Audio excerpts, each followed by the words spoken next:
Guys, what's up and welcome back to my channel. And in today's video, as I've already read by the title, today I'm going to be discussing the key difference between a private accommodation and a university accommodation in the UK. So a lot of you ask me how to book an accommodation, which accommodation is best, etc, etc. So today I'm going to be addressing all of these questions. Plus, I'm going to be sharing which is the best way to book an accommodation according to me. So let's not blabber much and quickly get into this video. So let's start with what is university accommodation. So as the name suggests, university accommodation is an accommodation which is managed by the university and it usually comes under the university campus. Now what is private accommodation? Is managed by private landlords. Now under private, there is also like two types. The first type is like student hallways. Now these are managed by landlords, but generally only students live in this accommodation. And the other type is where it's like private apartments, private houses. Now ensuite is basically an apartment which is with their own bathroom but kitchen is shared. Classic is where you have your own room but your bathroom and kitchen is shared. And a studio is wherein you have your kitchen and bathroom inside your room, so it's an independent sort of a room. Now to answer how did I book it, through agencies such as University Living. University Living is a global student housing marketplace and it helps students across the globe find suitable and secure accommodation near their university campuses. You can easily search and compare options. It's very easy to use, plus you also have price match guarantee. University Living helps you book any type of accommodations, right from en-suites, classic rooms, studios, whole apartments and whatnot. Let me show you on their website. Super easy to find an accommodation on this platform. Just select your university. Secondly, select a price range you're comfortable with. Select what type of room are you looking for. They have many options. Great news is that you can also add your amenities like gym, breakfast, housekeeping, etc.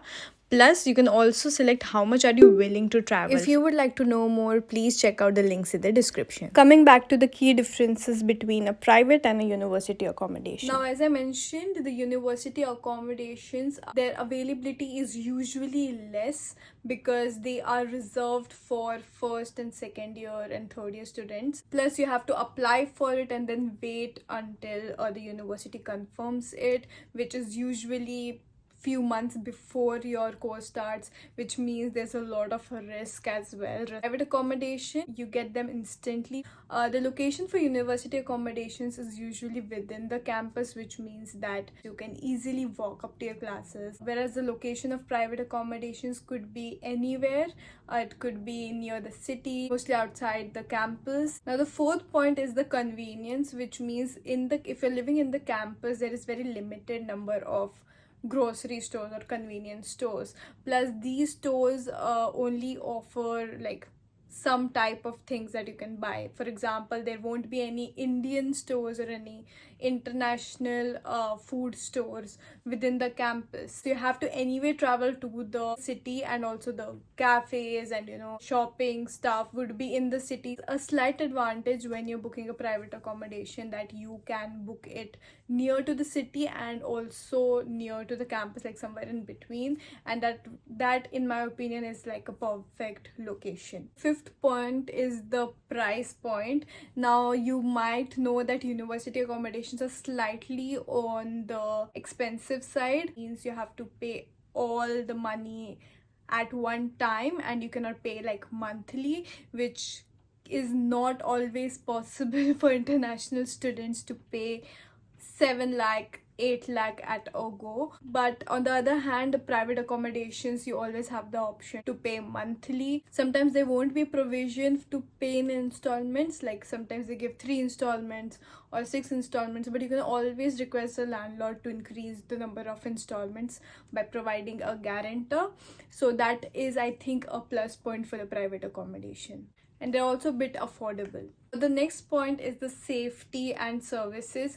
Now, for me, when I was coming to the UK, the first concern for me was the safety, and I also understand for most of the girls and also for the boys, it could be that concern that how safe you're in your where you're living, right? So the university accommodations, as I mentioned, are directly managed by the university, which means whatever happens, you are the responsibility of the university. They take care of everything. So if your tap is broken, if your bed is broken, whatever is done, they take care of that. They also provide you with basic kits, like they would provide you some blankets or etc. Saying that even in the private accommodations, it depends on the landlords, but mostly if you're living in a student hallway, which is a private student hallway, they would take care of you. Because I was living in a private student hallway, and the management used to take care of us. Even anything is broken or anything of that sort, they used to take care of us.